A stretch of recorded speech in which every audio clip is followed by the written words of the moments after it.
motion for consideration of the Waqf Amendment Bill 2025 and Mussalman Waqf Repeal Bill 2024. अध्यक्ष महोदय जी, आपने जो ruling दिया है जेपीसी के बारे में जिक्र किया है, उसी के साथ साथ जुड़ते हुए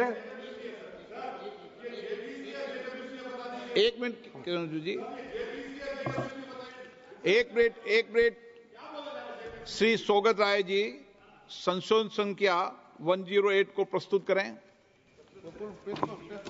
आप बोल रहे थे ना? हाँ, under rule 77(2) of the rules of procedure, I propose that the Waqf Amendment Bill 2025 be recommitted for the purpose of eliciting further opinion thereon. Okay, माननीय मंत्री जी अब 12-16 पर अपना वक्तव्य दें।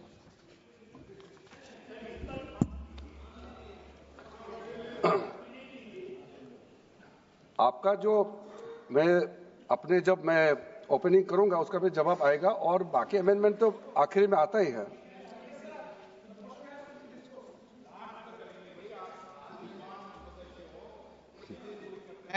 चलिए माननीय मंत्री जी। माननीय अध्यक्ष महोदय, हम सबको बहुत डिटेल में जाने का भी आवश्यकता नहीं है। कमेटी के बारे में उसका जिक्र काफी हो चुके हैं, लेकिन मैं इतना कहना चाहता हूं कि जो कमेटी इस बार दोनों सदन लोकसभा राज्यसभा मिला करके ज्वाइंट कमेटी में वक्फ अमेंडमेंट बिल पे जो चर्चा हुई है, आज तक भारत के संसदीय इतिहास में इतना व्यापक रूप से चर्चा, कंसल्टेशन और समय कभी नहीं दिया है।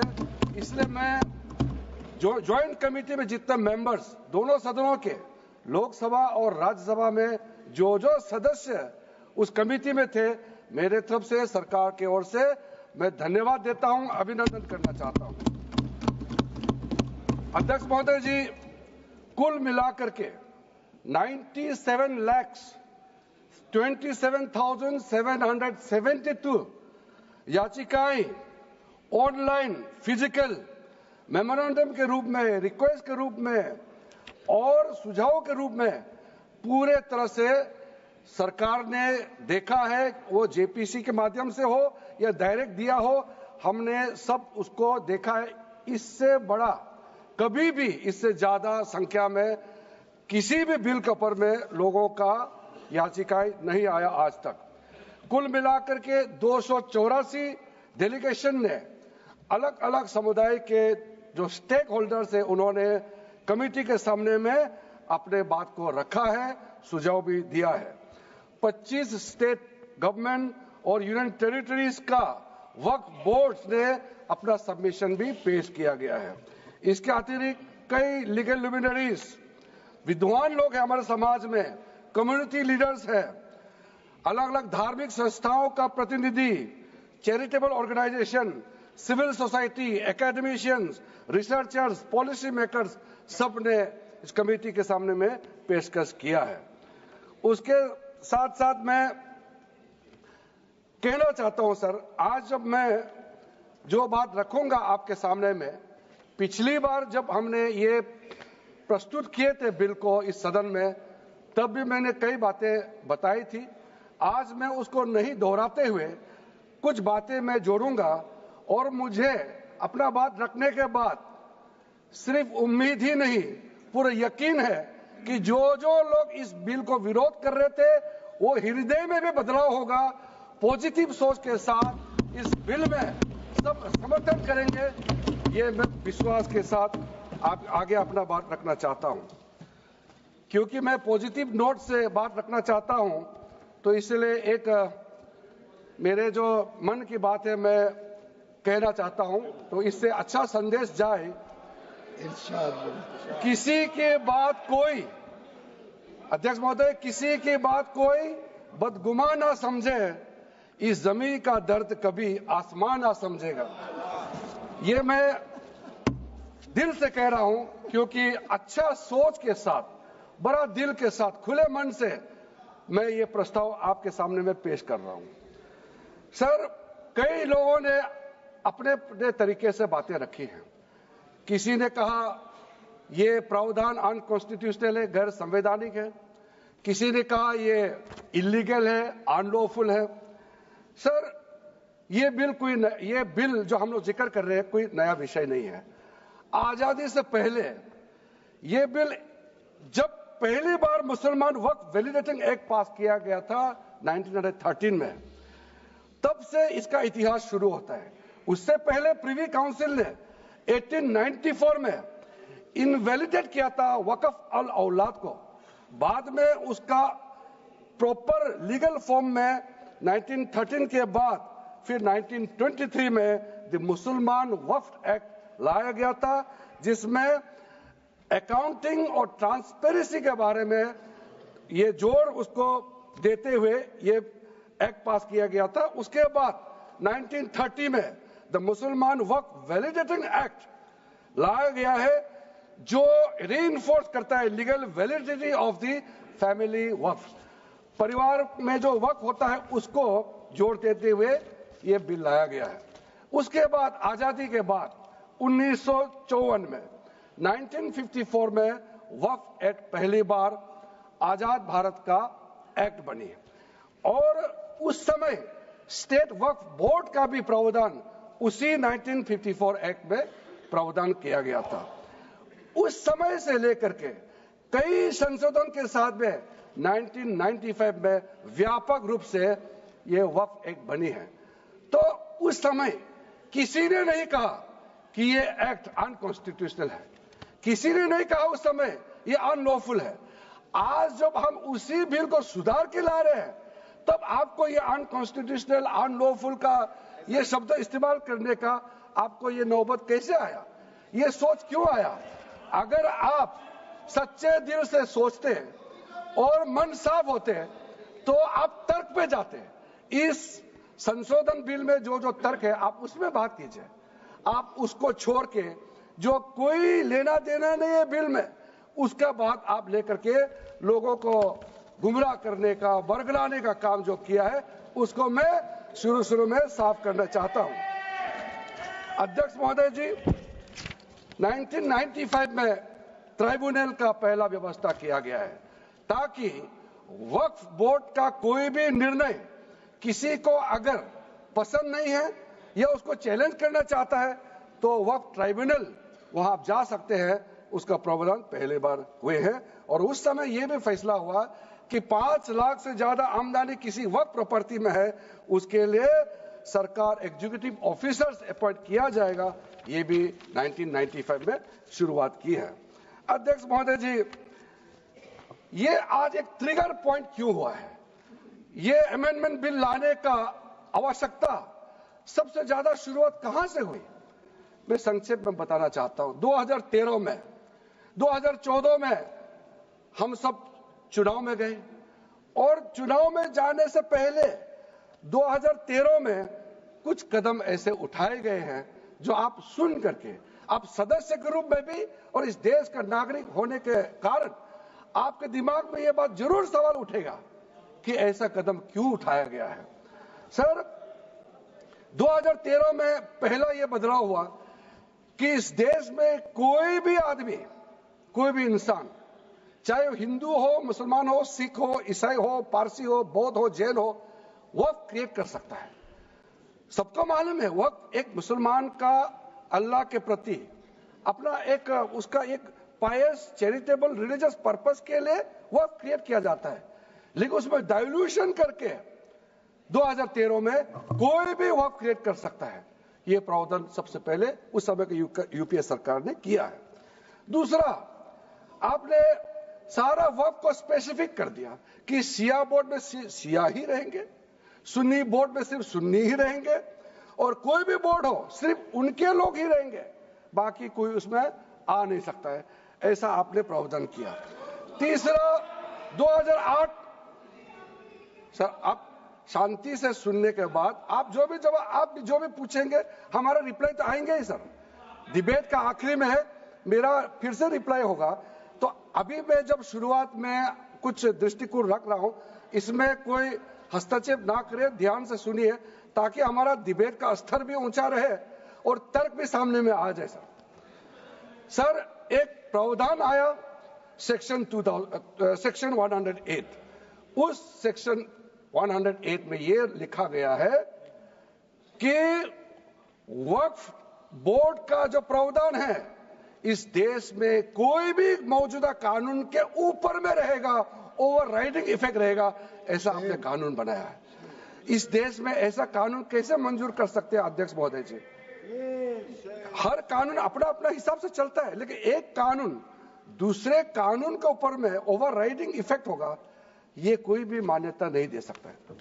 उसके बाद सर, मैं कुछ प्रोपोगेंडा साथ में जुड़े हुए हैं। उससे पहले जो 2013 में मुझे भी बहुत ताज्जुब हुआ कि ये पास कैसे जबरदस्ती करवाया है। 2013 में वक्फ में यूजर जो आपने प्रावधान डाला, उसके बाद 1970 से एक केस चल रहा था दिल्ली के अंदर में। दिल्ली के अंदर में हमारा सीजीओ कॉम्प्लेक्स है, पार्लियामेंट बिल्डिंग है, कई प्रॉपर्टीज है, और इसको वक्फ बोर्ड, दिल्ली वक्फ बोर्ड ने क्लेम किया कि ये वक्फ प्रॉपर्टीज है। उसके बाद ये केस चल रहा था अदालत में। उस समय यूपीए सरकार ने पूरा सारा जमीन को डी नोटिफाई करके वक्फ बोर्ड को दे दिया। 123 प्रॉपर्टी। अगर आज हम ये संशोधन लेके नहीं आते तो जिस सदन में हम बैठे हैं, ये पार्लियामेंट बिल्डिंग, इसको भी क्लेम किया जा रहा था। एयरपोर्ट, बसंत विहार, और अगर नरेंद्र मोदी जी का सरकार नहीं आते, अगर यूपीए का सरकार कंटिन्यू रहता, तो क्या क्या बिल्डिंग को डी नोटिफाई किया जाना था। 123 प्रॉपर्टी को तो डी नोटिफाई किया। मैं रिकॉर्ड में कह रहा हूं, अपने मन से कुछ नहीं कह रहा हूं, मैं ऑफिशियल रिकॉर्ड का बात बता रहा हूं। अध्यक्ष महोदय, आप काहे को उछल रहे हो? मैं अपने से थोड़ी बोल रहा हूं, जो हकीकत बात को बता रहा हूं। आप आराम से बैठ के सुनिए। आपके दल को और आपको सबको बोलने का मौका मिलेगा। माननीय मंत्री जी,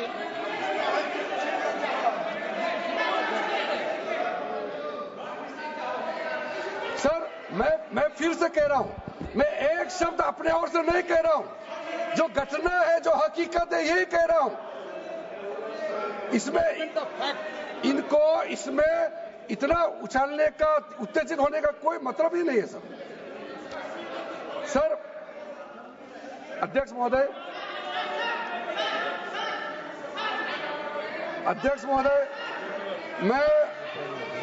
मैं आपके माध्यम से सदन को कहना चाहता हूं कि जो संवैधानिक बात उठा करके लोगों को गुमराह करने का जो प्रयास किया जा रहा है, उसको भी देश के सामने में सही बात रखना बहुत ही जरूरी है।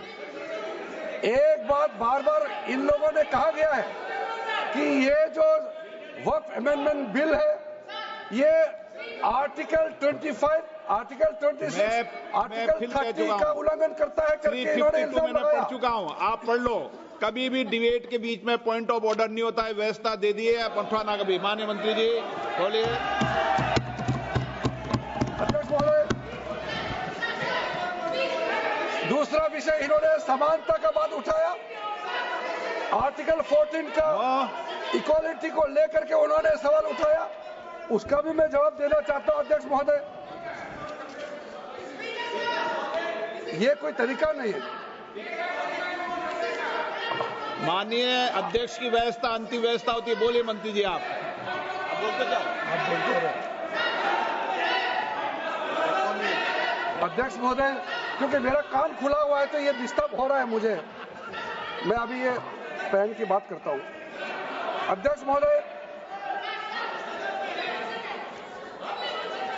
महोदय, ये वक्फ बोर्ड का जो काम है, ये बेसिकली वक्फ प्रॉपर्टी को जो संभालने वाले मुतावली और जो वक्फ प्रॉपर्टी को व्यवस्था करते हैं, उसको संचालित करने के लिए ये गवर्नेंस का, सुपरविजन का एक प्रावधान है।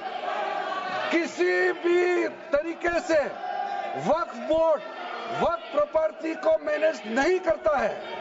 वक्फ बोर्ड वक्फ प्रॉपर्टी मैनेजमेंट में हस्तक्षेप नहीं करता है। आप साफ साफ सुन लीजिए। अगर इसके पास तर्क नहीं है तो इस तरह यहाँ डिस्टर्ब करके बहस का स्तर को गिराने से कोई फायदा नहीं है सर, ये कोई तरीका नहीं है सर। बोलते जाओ सर, वक्फ बोर्ड का क्रिएट करना, एक जो वाकिफ होता है, जो अपना विलिंगली वक्फ क्रिएट करता मैंने है। व्यवस्था दे दी है, आप जब समय हो तो बोले नो, प्लीज बैठिए, ये तरीका ठीक नहीं है आपका, बैठिए आप। नो, बैठिए। माननीय मंत्री जी, सूची है 2013 की प्रॉपर्टी हाँ है, मैं लाता निकाल बताना सूची मंगा के देता कहते भी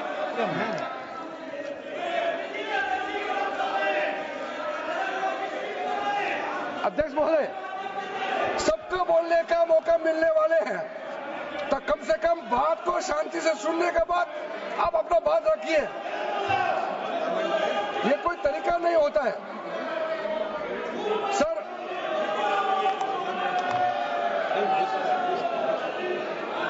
अध्यक्ष महोदय, ये जो उन्होंने गुमराह करने का कोशिश किया गया है, ये मैं कुछ केसेस आपको बताना चाहता हूं सर। आप देखिए आर्टिकल 25(1) क्या कहता है, संविधान का अनुच्छेद आर्टिकल 25(1) कहता है, subject to public order, morality and health, and to the other provisions of this part, all the persons are equally entitled to freedom of conscience and the right freely to profess, practice and propagate religion. Sir, government किसी भी धार्मिक व्यवस्था को, किसी भी religious institution, कोई धार्मिक काम में हस्तक्षेप करने नहीं जा रहा है, ना ही वक्फ बोर्ड किसी धार्मिक स्थल का व्यवस्था में कोई भी तरीके से हाथ डालने का प्रावधान है, बिल्कुल नहीं है सर। आप अगर हम कोई नमाज, सर ये क्या झूठ बोल रहे हैं, ये कॉन्स्टिट्यूशन, हम कॉन्स्टिट्यूशन का प्रावधान पढ़ रहे हैं फिर भी झूठ बोल रहे हैं, ये कॉन्स्टिट्यूशन को नहीं मानते हैं सर। किसी मस्जिद का मैनेजमेंट को हम हस्तक्षेप करने का कोई इसमें प्रावधान नहीं लिया जा रहा है। एक मिनट माननीय सदस्य, आप भारत की संसद में बैठे हो, गरिमा मर्यादा बनाए रखो, बैठे बैठे टिप्पणी मत करो। हाँ, आपको जब मौका मिलेगा आप अपनी बात कहना, बैठे बैठे टिप्पणी नहीं कर सकते, ये संसद की मर्यादा नहीं है, ऐसे नहीं चलेगा सदन। सदन व्यवस्था नियम से चलेगा। किसी भी व्यक्ति को बैठे बैठे कोई भी सदस्य जो बोल रहा हो उसके बीच में टिप्पणी करने का अधिकार नहीं है। माननीय मंत्री जी। अध्यक्ष महोदय जी, ये वक्फ बोर्ड का जो प्रावधान किसी मस्जिद, किसी मंदिर, किसी धार्मिक स्थल का व्यवस्था का कोई लेना देना नहीं है, ये सिंपली एक प्रॉपर्टी का मैनेजमेंट का विषय है। ये कोई मुसलमान अपना ज़कात देता है, फितरा देता है, उसको हम पूछने वाला कौन होते हैं? ये आपका धार्मिक भावना से जुड़े हुए चीज है, उसमें सरकार का कोई लेना देना नहीं है। लेकिन ये वक्फ प्रॉपर्टी का मामला है, लेकिन वक्फ प्रॉपर्टी का मैनेजमेंट करता है, मुतवालिज करता है। ये आपको इतना बेसिक ये फर्क जो है अगर समझ में नहीं आते या जानबूझ करके आप नहीं समझना चाहते हैं तो मेरा पास इसका कोई इलाज नहीं है। अध्यक्ष महोदय जी, ये आपके माध्यम से मैं फिर से कहना चाहता हूं कि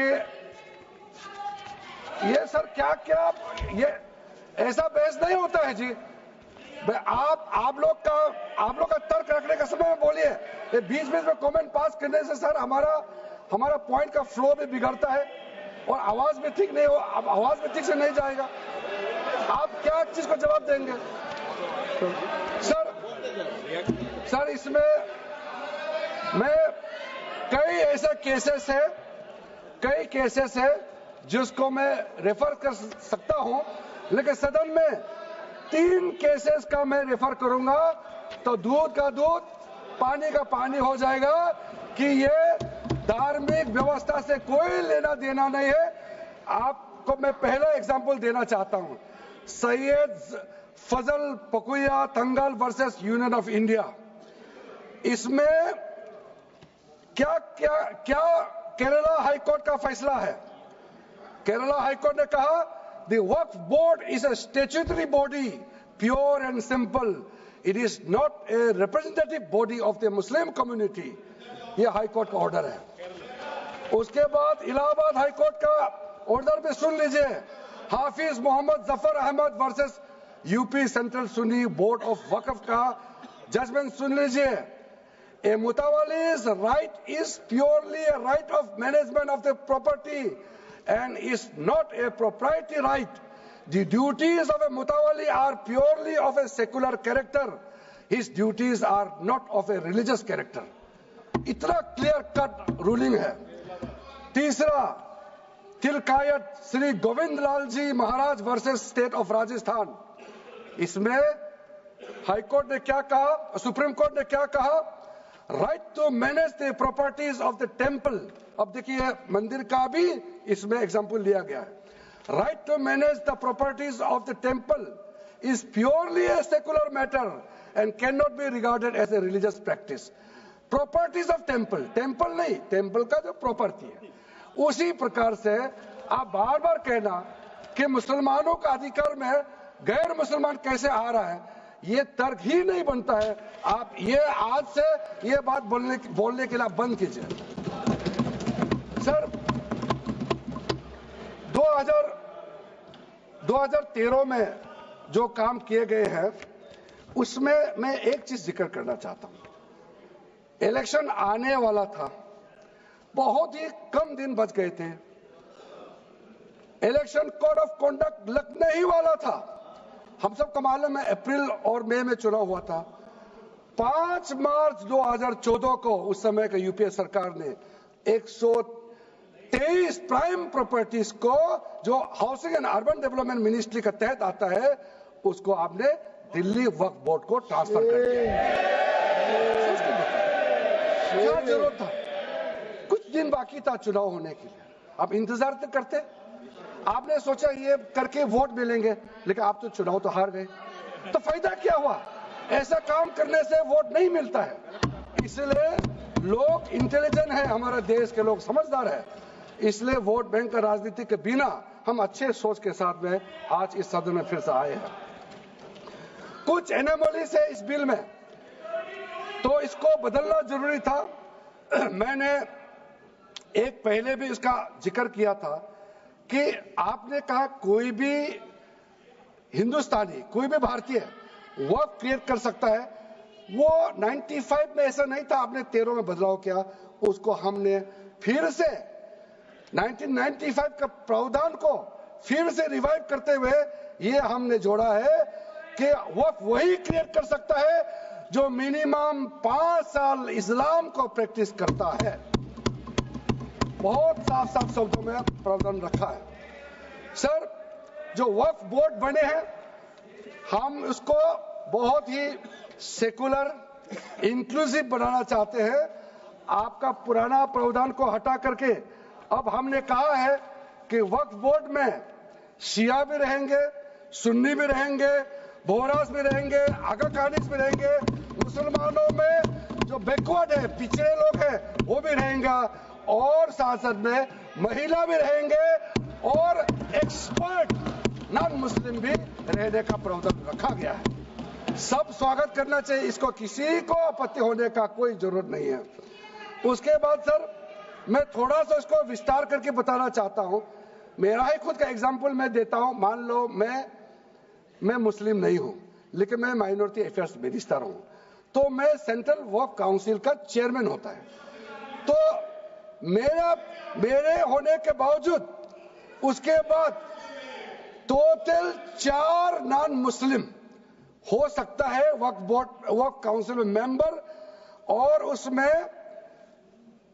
उसमें मैक्सिमम 4 नॉन मुस्लिम के साथ साथ में 2 महिला कंपलसरी है, 2 महिला होना ही चाहिए सर। उसके बाद सर स्टेट अभी आप पूरा वक्फ बोर्ड देख लीजिए, महिला कहाँ है? महिला को भी रखा ही नहीं है, वो सिर्फ बातें करते हैं सर 22 सर मैं स्पेसिफिक बताना चाहता हूं, सेंट्रल वक्फ काउंसिल में टोटल 22 मेंबर्स में 4 नॉन मुस्लिम से ज्यादा मेंबर नहीं हो सकते हैं। एक्स ऑफिशियो के पद को मिला करके 3 मेंबर ऑफ पार्लियामेंट होगा। मेंबर ऑफ पार्लियामेंट तो किसी धर्म का हो सकता है। जब इलेक्शन करते हैं तो कोई भी धर्म का मेंबर ऑफ पार्लियामेंट या एमएलए बन सकते हैं सर। 10 मेंबर मुस्लिम कम्युनिटी से होगा, 2 फॉर्मर जजेस होंगे सुप्रीम कोर्ट और हाई कोर्ट के, 1 advocate of national eminence member रहेंगे, 4 persons of national eminence from various field. ये तो कई कमिटियों ने इसको सिफारिश किया है, और एडिशनल सेक्रेटरी या joint secretary to the government of India उसमें रहेंगे। आउट ऑफ 10 मुस्लिम मेंबर्स 2 महिला अनिवार्य है, ये हमने प्रावधान रखा है। और स्टेट बोर्ड में आउट ऑफ 11 मेंबर्स 3 से ज्यादा नॉन मुस्लिम नहीं हो सकता है। एक्स ऑफिसर को मिलाकर के 1 chairperson, 1 MP, 1 MLA, 4 members from Muslim community, 2 members with professional experience, 1 member of Bar Council and Joint Secretary to the state government dealing with work matters. Out of 4 Muslim members, 2 shall be women. ये हमने रखा है ताकि हमारे बहनों को किसी तरीके से दरकिनार नहीं कर सके।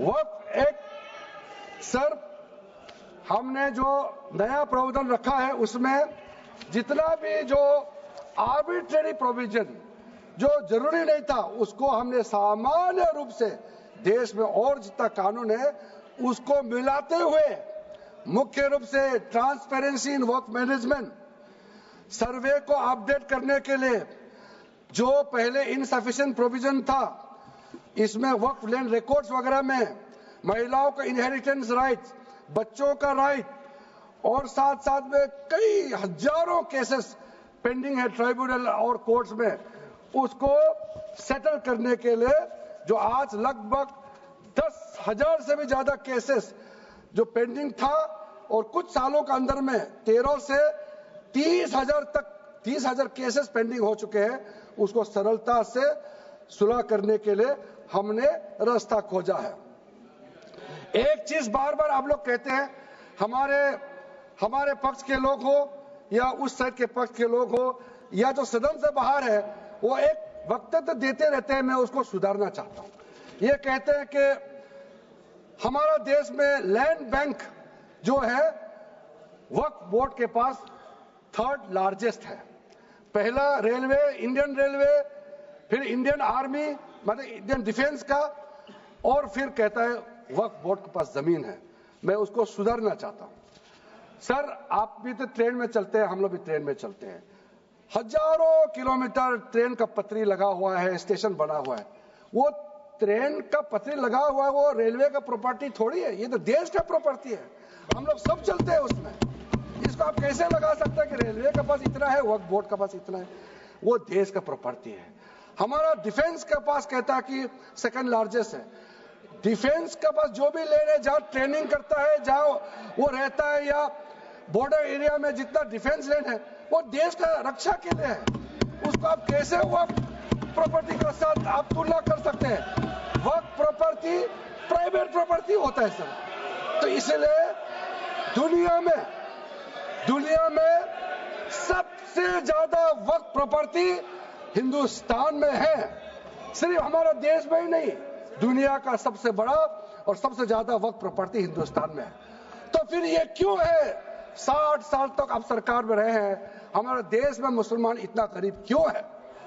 जब दुनिया का सबसे ज्यादा वक्फ प्रॉपर्टी हमारे देश में है, तो हमारे गरीब मुसलमानों का पढ़ाई के लिए, मेडिकल ट्रीटमेंट के लिए, स्किलिंग के लिए, इनकम जनरेशन के लिए क्यों काम नहीं हुआ आज तक? बताइए। ये दुनिया का सबसे बड़ा वक्फ प्रॉपर्टी अगर हिंदुस्तान में है, तो उस प्रॉपर्टी से गरीबों का उत्थान के लिए, लोगों का भला के लिए अगर ये सरकार नरेंद्र मोदी जी के नेतृत्व में गरीब मुसलमानों के लिए काम कर रहा है, तो इसमें आपत्ति क्यों होना चाहिए? आप लोग बताइए।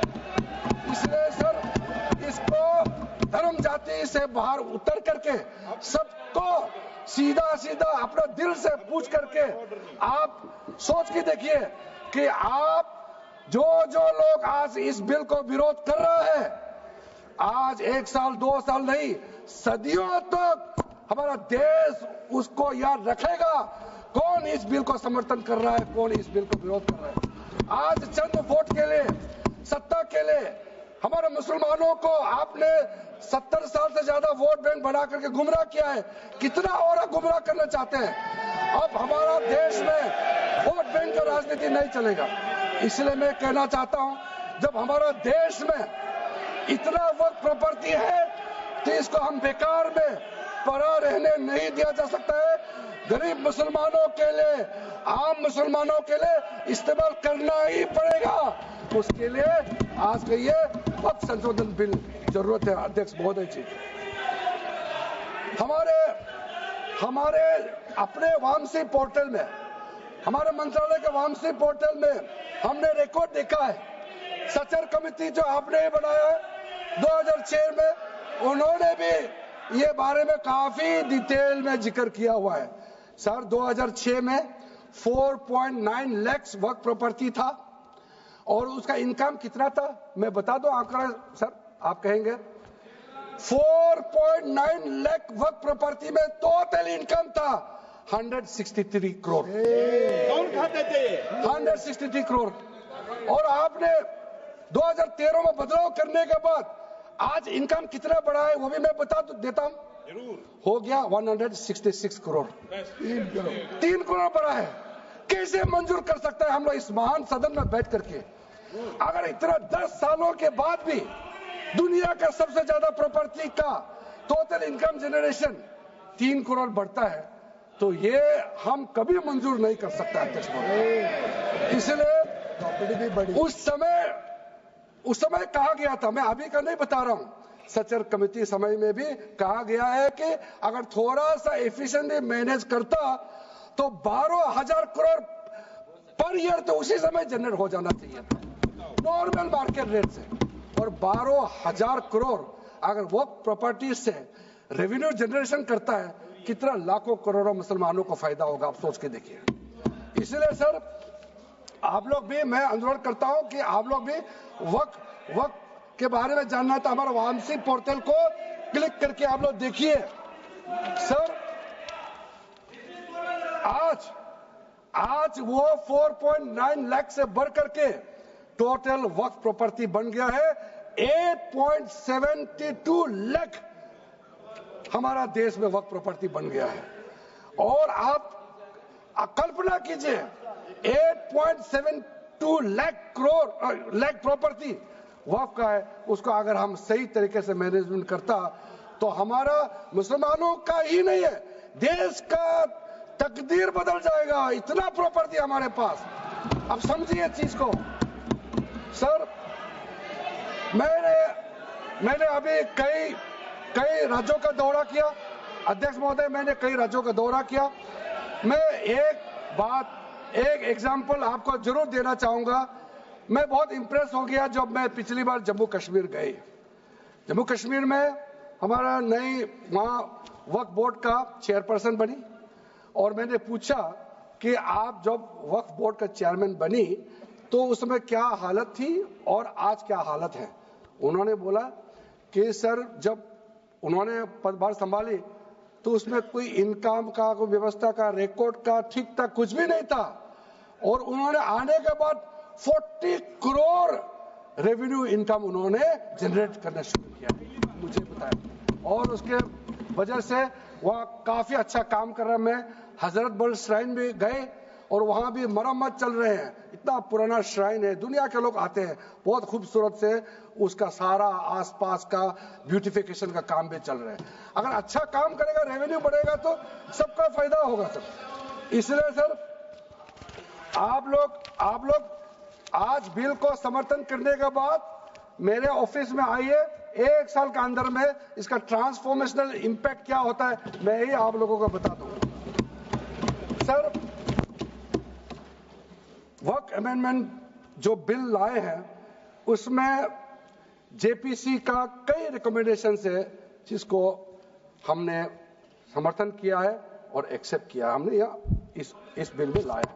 इसलिए बोलना कि जेपीसी का आपका कमेटी के बात को माना ही नहीं है, आपका कमेटी के बात नहीं सुना गया है, वो गलत बात है सर।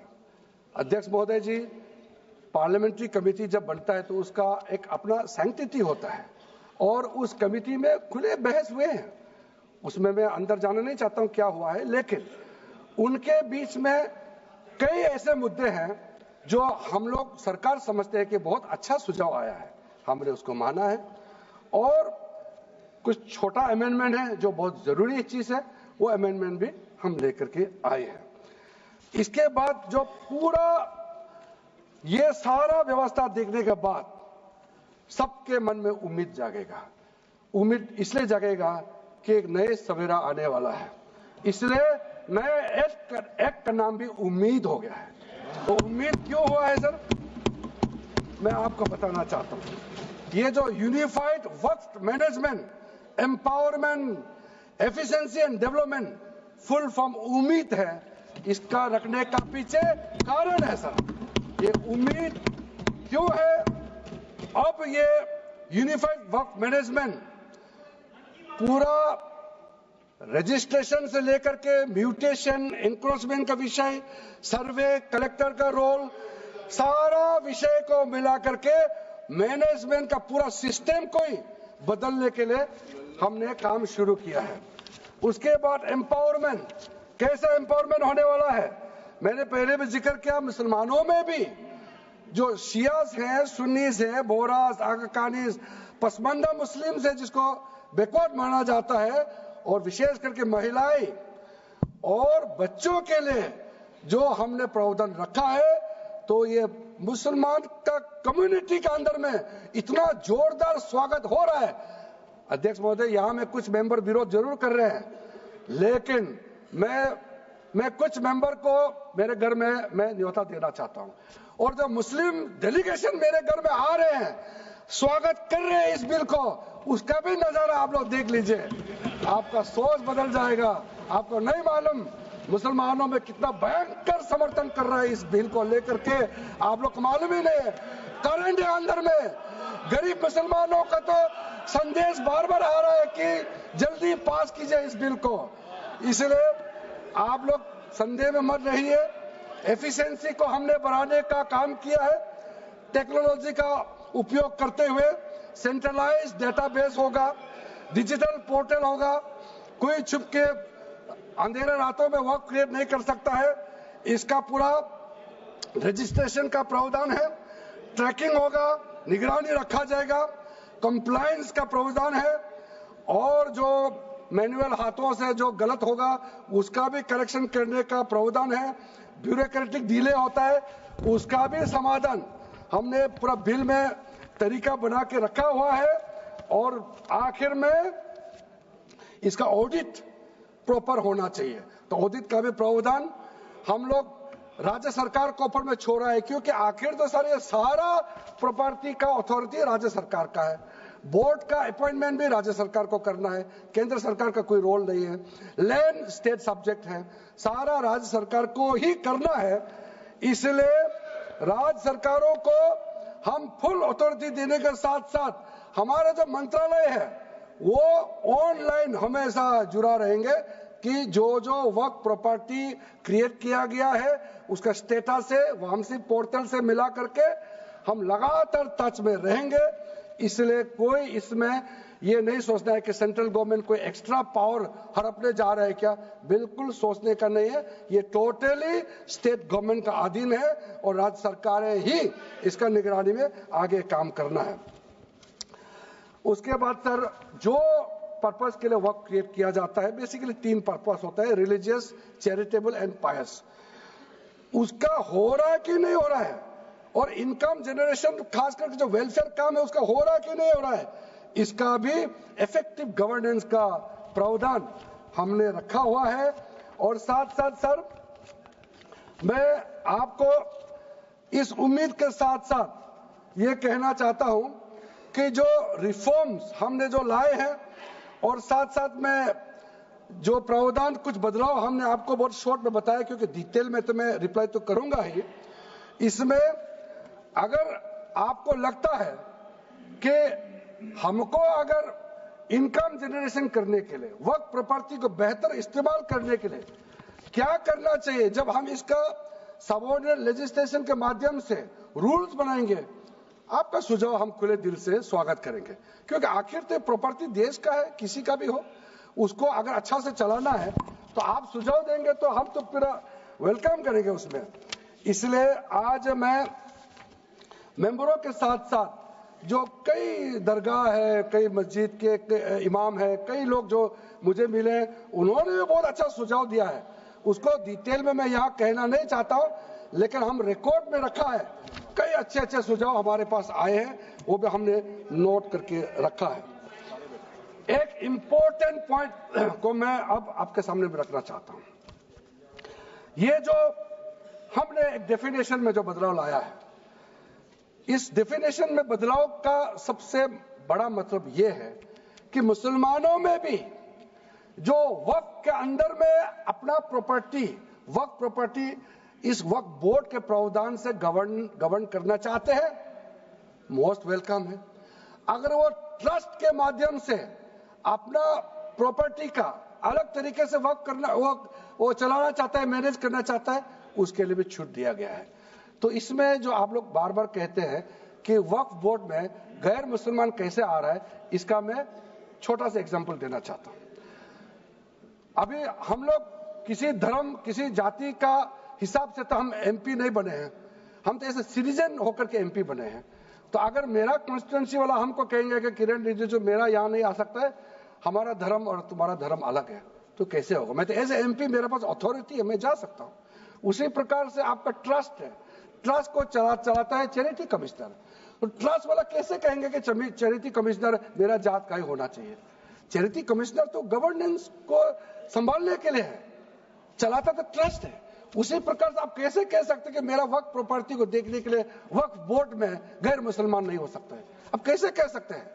ये तर्क को आप थोड़ा गहराई से सोचिए, क्योंकि ये बार बार कहा गया है, मैं नाम नहीं लूंगा, वो बाद में तो बोलेंगे हमारे कुछ लोग हैं कि मुस्लिम का अफेयर्स में नॉन मुस्लिम क्यों आ रहा है। अरे ये धार्मिक व्यवस्था से कोई लेना देना नहीं है, मैं बार बार कह रहा हूं। इसलिए ये प्रॉपर्टी है, वक्फ प्रॉपर्टी है, आप लोग इसको समझिएगा। उसके बाद सर ये जो हमने जो 2013 के बाद कुछ बदलाव जो किए हैं, वक्फ बाय यूजर में कुछ लोग ने शंकाएं व्यक्त किया है, कह रहा कि वक्फ बाय यूजर हटाने के बाद अब सरकार जो है मस्जिदें छीन लेंगे, दरगाह छीन लेंगे, मुसलमानों का प्रॉपर्टी छीन लेंगे, ऐसे बोलते हुए मैंने सुना है। इस तरह का कई जगह में बोला है। मैं इसमें साफ साफ कहना चाहता हूं, हम लोग सब हर किसी ना किसी राज्य से आते हैं। We all belong to each and every part of our country. We are together. We may belong to different states and union territories. We are all Indian. ये अथॉरिटी राज्य सरकार को हमने कैसे दिया? जो प्रॉपर्टी वक्फ यूजर को हम लोगों ने हटाने के बाद ये प्रावधान सुरक्षित किया है, ऑथोराइज किया स्टेट गवर्नमेंट को कि जो प्रॉपर्टी रजिस्टर्ड हो चुके हैं, जब आप नमाज पढ़ते हैं, रजिस्टर्ड है, डॉक्यूमेंट है, उस पे कोई हस्तक्षेप नहीं होगा। ये कानून प्रोस्पेक्टिव है, रेट्रोस्पेक्टिव नहीं है। ये आप लोग बहुत क्लियर से सुन लीजिए, ये किसी का जमीन छीनने का कानून नहीं है। ये किसी का राइट, किसी का हनन करके उसका प्रॉपर्टी को हड़पने का नहीं है। राज्य सरकारों को अधिकार दिया गया है कि जो ऑलरेडी रजिस्टर्ड है उसका तो कोई डिस्प्यूट नहीं है, लेकिन जो डिस्प्यूटेड है, जो कोर्ट में पेंडिंग है उसको हम यहाँ कानून बना के कैसे हटा सकते हैं? कोर्ट का पावर को तो हम ले नहीं सकते हैं सर। इसलिए यहाँ बार बार ये लोग माइक बजा बजा करके झूठ 100 बार भी बोलो, कुछ होने वाला नहीं है। सिटीजनशिप अमेंडमेंट बिल जब लाया गया था, वही लोग हैं जिन्होंने कहा था कि सिटीजनशिप अमेंडमेंट बिल पास होकर एक्ट बन जाएगा तो मुसलमानों का हक छिन जाएगा, उनका नागरिकता खत्म हो जाएगा। आज सीए लागू हो गया, बताइए किसी मुसलमान का अधिकार छीना है? किसी मुसलमान का नागरिकता छीना है? बताइए, क्या आप माफी मांगेंगे? आपने देश भर में घूम घूम कर झूठे बातें फैलाया, आज आप साबित हो गया कि आपने झूठ बोला था, लेकिन आज आप माफी मांगने का भी हिम्मत नहीं रखते हैं। जिगर थाम के आप लोग सुनिए, ये आप आज दोबारा आप मिसलीड करेंगे, गलत बातें करेंगे तो फिर मुंह खाना पड़ेगा आपको। फिर कोई और बिल लेके आएंगे, फिर मैं आपका पर्दाफाश करेंगे फिर से। इसीलिए सर हम लोग तर्क पे जाइए, पॉइंट पे जाइए। इसलिए दूसरा, महिलाओं के लिए अध्यक्ष महोदय जी, क्योंकि फैमिली में पुरुष महिला सब होते हैं, तो इसमें हमने एक सिंपल प्रावधान रखा है कि एक कोई भी मुसलमान जब वर्क क्रिएट करता है, सबसे पहले उस परिवार में जो महिला का अधिकार है उसको सुरक्षित करके ही आप वर्क क्रिएट कर सकते हैं। नहीं तो पहले ऐसा होता था, वर्क क्रिएट कर दिया, आपका बच्चों का अधिकार खत्म हो गया, महिला का अधिकार खत्म हो गया। आप वर्क उसी प्रॉपर्टी को क्रिएट कर सकते हैं जो आपका हकदार है, जो आपका 100% हिस्सा है, उसी को ही आप वर्क क्रिएट कर सकता है। बच्चों का और महिला का अधिकार नहीं छीन सकता है। ये बहुत बड़ा रिफॉर्म है। मुसलमानों में अगर वो चाहते हैं कि महिला आगे ना बढ़े तो ये लोग तो इसको विरोध करेंगे ही, लेकिन जो थोड़ा प्रोग्रेसिव सोचने वाले, जो थोड़ा बारीकी से अगर सोचेंगे तो कितना गलत बात है कि समाज में महिलाओं को दबाने का काम करते हैं और यहाँ जोर जोर से बोलते हैं। अध्यक्ष महोदय जी, सारा मैनेजमेंट जो सरकार का जमीन या प्राइवेट का जो जमीन है, इसका कलेक्टर को इन्होंने कमेटी के माध्यम से सुझाव किया है कि हर चीज कलेक्टर को क्यों ऑथोराइज किया गया है।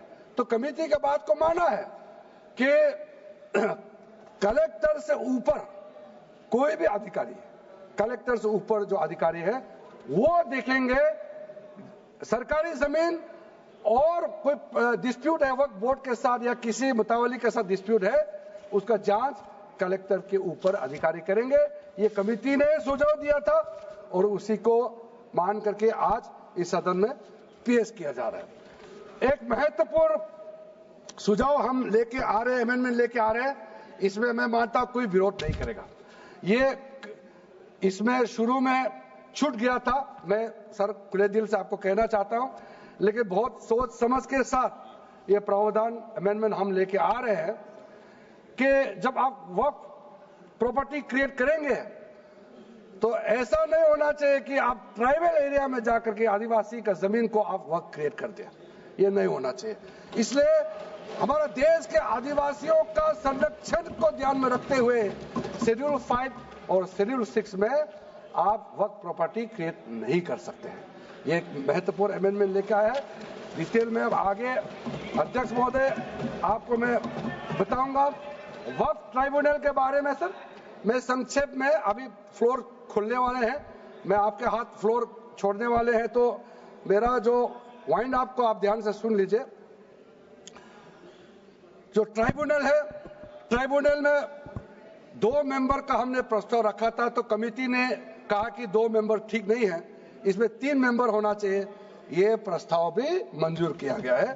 तो वक्फ ट्राइब्यूनल में 3 मेंबर होगा फिक्स टेन्योर का साथ, और उसमें आज टोटल लिटिगेंट्स 14,417 केसेस है। आप सोच के देखिए, तो ट्राइब्यूनल में जल्दी जल्दी केस डिस्पोज हो, 3 मेंबर्स का ट्राइब्यूनल बनाया गया है। उसके बाद में उसका टेन्योर को फिक्स किया गया है। उसके बाद में जो एक बहुत स्ट्रिंजेंट प्रोविजन था, पहले ऑटोमेटिक अपील करने का राइट नहीं था, स्पेशल रिव्यू पिटीशन ही कर सकते थे ट्राइब्यूनल के ऑर्डर के बाद। तो आज हमने एक अच्छा सोच के साथ खुला मन से ये कहा है कि अब अगर आप वक्फ बोर्ड का निर्णय से खुश नहीं है, वक्फ ट्राइब्यूनल का निर्णय से खुश नहीं है, तो आप अदालत जा सकते हैं। ये रास्ता भी हमने खोल दिया है। उसके बाद सर कंट्रीब्यूशन, एनुअल कंट्रीब्यूशन, ये भी आपका ही सुझाव था कमेटी वालों का कि जो कंट्रीब्यूशन देते हैं वक्फ बोर्ड मुतावली जो देते हैं उसको घटाना चाहिए, तो उसको 7% से 5% घटा दिया है ताकि ज्यादा पैसा आप चैरिटेबल पर्पस के लिए खर्चा कर सके। तो अच्छा जो प्रॉपर्टी मैनेज करता है वो तो सरकार को शाबाशी देंगे। उसके बाद एक बहुत ही महत्वपूर्ण प्रावधान है जो हमको रखना पड़ा, आपने लॉ ऑफ लिमिटेशन को इस वक्फ बोर्ड का प्रावधान से हटा दिया था, इसको हमने लगाया है। तो अब तो मालूम है the limitation act of 1963 will now apply to the work property claims from the date of commencement of this act, aiming to reduce prolonged litigation। ये बहुत बड़ा मैं मानता हूं एक कदम उठाया है। और जो सेक्शन 40 सबसे ड्रैकोनियन प्रोविजन इस एक्ट में था तो सेक्शन 40 था। सेक्शन 40 के तहत वक्फ बोर्ड, आप लोग बार बार कहते हैं ना ये ऐसा नहीं है, ऐसा ही है। सेक्शन 40 में किसी भी जमीन को आप वक्फ प्रॉपर्टी डिक्लेयर कर देता था, वो प्रॉपर्टी को हमने हटा दिया है। वो कोई भी जमीन को वक्फ प्रॉपर्टी डिक्लेयर करके फिर किसी गरीब के लिए नहीं करना है। वो लोग, कुछ लोग, चंद लोग अपने के लिए, अपने फायदा के लिए इस्तेमाल करते हैं। ओवैसी मैं तो नाम नहीं लूंगा, लेकिन सर ये प्रावधान को इतना मिसयूज हुआ, इसलिए तो इतना लाखों प्रॉपर्टी की संख्या बढ़ गई। अब किसी प्रॉपर्टी को कैसे आप क्लेम कर सकते हैं? इसलिए इस सेक्शन 40 की वजह से, अध्यक्ष महोदय जी, इस सेक्शन 40 की वजह से कई मुद्दे इस देश में आया है। आज पूरा हमारा देश का क्रिश्चियन कम्युनिटी, जो कैथोलिक चर्च काउंसिल के लोग, भारत चर्च ग्रुप के लोग, केरला में हो या देश भर में, आज पुकार के क्यों कह रहा है कि वक्त संशोधन बिल जल्दी पारित होना चाहिए। वो इसलिए कि सेक्शन 40 का मिसयूज होता था। सर आप सोचिए, केरला का एमपी, तमिलनाडु का एमपी लोग तो सोचिए, अगर आपने गलती से इस बिल का विरोध कर दिया तो आप क्या विरोध झेलना पड़ेगा बाहर में, आप कल्पना कीजिएगा। अभी से आप सोचिए, मैंने पिछली बार भी बताया सुरेंद्रेश्वर टेम्पल के बारे में, तो आपको बताया जब बाकी कोई धर्म ही नहीं था तब ये सुरेंद्रेश्वर टेम्पल था। तिरुचेंथुराई विलेज तमिलनाडु में, उसको वक्त डिक्लेयर करने के बाद कर्नाटका में तो हजारों एकड़ का इशू है। फिर सर हरियाणा में जतलाना विलेज यमुनानगर में सिख गुरुद्वारा का जो जमीन है, कभी वहां मस्जिद भी नहीं था, कभी वहां मुस्लिम का सेटलमेंट का भी रिकॉर्ड नहीं था, उसको भी वक्फ डिक्लेयर कर दिया था। उसी प्रकार से केरला का मुनम्बम का जो इशू है वो तो अभी सब जान ही रहा है कि 600 क्रिश्चियन फैमिलीज का जो जमीन को वक्फ बोर्ड ने वक्फ डिक्लेयर कर दिया है, चर्च का भी कर दिया और आगे जाने का रास्ता भी बंद कर दिया था। अगर हम ये बिल पारित कर दिया, उसका अपना जमीन वापस मिल जाएंगे गरीबों का, किसानों का। ऐसे चीजों में आप लोग भी समर्थन करना चाहिए। मैं तो मानता हूं कि अभी भी देर नहीं हुआ, अभी भी आप जिद पे राजनीतिकरण करके आप अड़े रहे, आप मुश्किल में फंसने वाले हैं। विशेष करके हमारे कांग्रेस वालों को मैं कहना चाहता हूं, और बाकी हमारे साथी दल है, कांग्रेस के झांसे में ना आए, आपको भी डुबा देंगे ये लोग। इस बिल को विरोध करके बहुत बड़ा नुकसान होने वाला है। आप ध्यान से सुनिए अध्यक्ष महोदय। इसलिए अंत में सर, क्योंकि मैंने कहा है कि मैं आखिर में जवाब दूंगा, तो हम लोग आगे भी इस पार्लियामेंट को भी वक्त डिक्लेयर ना कर दे, हम लोग आराम से भविष्य के लिए और अच्छा काम करे। मैंने पॉजिटिव बात में अपना बात को रखा है। अंत में मैं अपील करके अपना बात को समाप्त करना चाहता हूं। इसी लाइन के साथ मेरी हिम्मत को तो सराहो। देखिए मैं कितना हिम्मत के साथ बोल रहा हूं। मेरे हिम्मत को तो सराहो, मेरे हमराही बनो। मैंने एक शम्मा जलाई है हवाओं के खिलाफ। आप लोग जब इस बिल को समर्थन करेंगे, मैं हमारे वरिष्ठ नेता सब सदन में बैठे हम लोग सुन रहे हैं, मैं अपने आप को बहुत भाग्यवान मानता हूं। मैं भाग्यशाली हूं। प्रधानमंत्री नरेंद्र मोदी जी ने मेरे जैसे एक साधारण सदस्य को इतना पुण्य काम करने का मौका दिया है, इस बिल को यहां रखने का मौका दिया है। करोड़ों करोड़ों गरीब मुसलमान बहनें दुआ देने वाला है। दुआ में अकेला क्यों लूं, ये दुआ आप भी लेना चाहिए। इस बिल को समर्थन कीजिए, ये मेरा अनुरोध है अध्यक्ष महोदय।